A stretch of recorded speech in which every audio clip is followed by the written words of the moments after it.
Nung nalaman po namin na dumating si President Bongbong Marcos sa Kasan, sabi ko po doon sa room talaga namin, Lord, ihulog mo na po ang miracle ngayong nandito po yung presidente namin sa Russia. Papasalamat po kami sa, unang-una po kay sa Lord po, and then po kay President Marcos po. Pagdalo ni Pangulong Ferdinand R. Marcos Jr. sa ASEAN-Russia Commemorative Summit, muling pinatunayan ng Pilipinas ang mahalagang papel nito sa pagpapalakas ng kooperasyon sa pagitan ng ASEAN at Russia. Balikan natin ang mahalagang kaganapan sa makasaysayang biyahe na ito na kasabay ng 50th anniversary ng pagkakatatag ng diplomatic relations ng Pilipinas at Russia at 35th anniversary ng dialogue relations ng ASEAN at Russia. Matapos ang mahabang biyahe mula Maynila patungong Kazan, dumating si Pangulong Marcos Jr. sa Russian Federation upang katawanin ang Pilipinas sa ASEAN-Russia Commemorative Summit bilang chair ng ASEAN ngayong taon. Isa sa mga pinakaaabangang kaganapan ng biyahe nito ang bilateral meeting ni Pangulong Marcos Jr. at Russian President Vladimir Putin. Tinalakay ng dalawang lider ang mga paraan upang higit pang mapalakas ang ugnayan ng Pilipinas at Russia sa mga larangan ng kalakalan, pamumuhunan, enerhiya, agrikultura at people-to-people exchanges. Sa opening plenary ng ASEAN-Russia Commemorative Summit, nakasama ni Pangulong Marcos Jr. si President Putin bilang co-chair ng pagpupulong. Nagbigay ang Pangulo ng kanyang opening remarks kung saan binigyang diin ang kahalagahan ng mas malalim na kooperasyon sa pagitan ng ASEAN at Russia para sa kapayapaan, seguridad at pag-unlad ng rehiyon. Dumalo rin si Pangulong Marcos Jr. sa isang business lunch kasama si President Putin at ang mga pinuno ng ASEAN. Naging pagkakataon nito upang talakayin ang mga prioridad at mga paraan upang higit pang mapalakas ang kooperasyon sa pagitan ng ASEAN at Russia. Sinundan ito na isang joint press approach ng Pangulo at ng Russian leader na nagsilbing pagkakataon upang ibalita ang mga mahahalagang na pagkasunduan at mga susunod na hakbang para sa mas matatag na pakikipagtulungan sa pagitan ng ASEAN at Russia.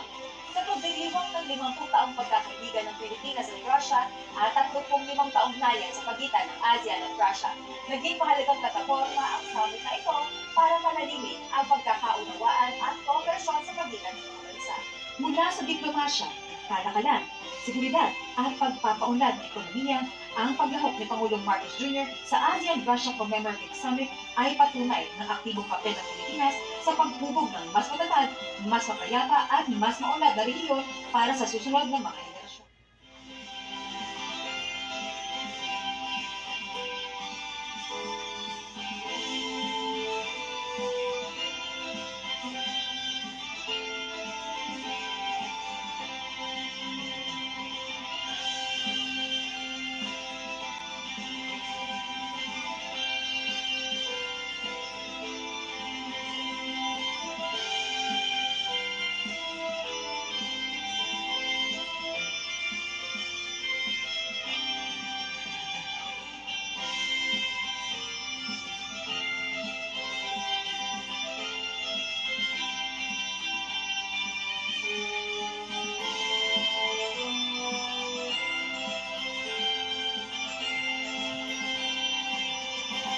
Президент Республики Филиппины Фердинанд Маркос.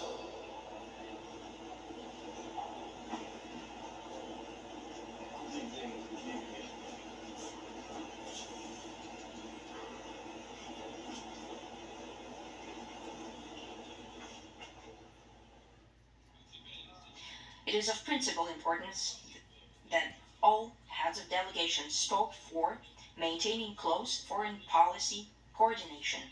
Russia and ASEAN countries as sovereign, independent, and agentic states hold the policy of strengthening international cooperation and have respect towards all partners, their history, religion, and models of development traditions. On many issues of the modern world, our positions are close or they're coinciding. That applies in particular to the situation around Iran. Unanimously, we welcome the agreement between Iranian and American sides on cessation of the military conflict and about their work on modalities of a future peaceful agreement. Apat na mga kasamahan natin na na-detain sa Russia ng 9 months. Kaya sila napalabas na bigla-bigla. Ito yung request ng Pangulong Marcos na nagpunta siya nandun siya sa Kazan, which is south of the Russian Federation. Lahat sila babae. I think dalawang lalaki lang sa 24. What happened now, yung pagpapalabas sa 24 na mga kababayan natin, this is I think the first time na the next day, nung ni-request ng Pangulo, the next day lumabas, pinalabas sila. I think this is also testimonial of the kind of relations that we have started and probably evolving and developing. Tayo ay nagsasagawa na ng mga implementasyon ng pagtulong sa kanila pagbalik. Kaya sa ganang amin sa DMW OWA, si Admin PY Kauna na nagbigay na ng direktiba sa kanyang dalawang deputies na nandito ngayon na i-accommodate sila sa hotel facility, sa hotel and transport pauwi sa kanilang probinsya kasi yung iba sa kanila ay kinakailangan lumipad pauwi Mindanao, Visayas o sa mga bahagi ng Luzon. So, libre yung plane ticket. And then, pinag-utos din ng Pangulo na bigyan ng pantawid na tulong pinansyal. So, merong binigay sa kanila. But ang isang direktiba rin ng Pangulo ay tulungan sila sa pangkalahatan. So, merong employment or livelihood assistance na pwedeng ibigay sa kanila. Ilalaan yan for the next few days.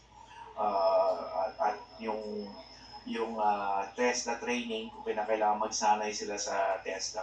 May ilang lumapit sa akin na may isa may special child at yung isa yung dalawa ay may malubhang ang sakit na kanilang magulang. So, lalapit din natin sa DOH at sa Office of the President kung ano ang kabuang lunas na may bibigay. But of course, may financial assistance din mula sa DMW o pinag-utos ito ng Pangulo na bigyan sila kahit papaano na pantawid na halaga ng pera sa kanilang pagbabalik. Salamat po kami kay President Bongbong Marcos dahil nasali po yung discussion ng pagkami ng mga 24 na OFW na nakakulong po sa Yakuts. At sa tagal po na padalangin namin na makauwi po kami, nung nalaman po namin na dumating si President Bongbong Marcos sa Kasan, sabi ko po doon sa room talaga namin, Lord, ihulog mo na po ang miracle ngayong nandito po yung presidente namin sa Russia. Inaumagahan talaga po, talagang nandiyan na yung balita na sabi, pack all your things and you go home. Sabi po ng mga security doon sa detention. So, grabe po ang saya namin. Nag-virtual po kami lahat, nagsisigawan, iyakan. Sa tuwa po na natugunan na po yung matagal po panalangin ng lahat na makauwi na po kami. Address, kasama namin ang aming mga pamilya. Papasalamat po kami unang-una po kay sa Lord po, and then po kay President Marcos po. Sir Bongbong Marcos, maraming salamat po dahil yung pagpunta niyo po sa Russia, yung po yung naging sagot ng pag-uwi po namin dito sa Pilipinas.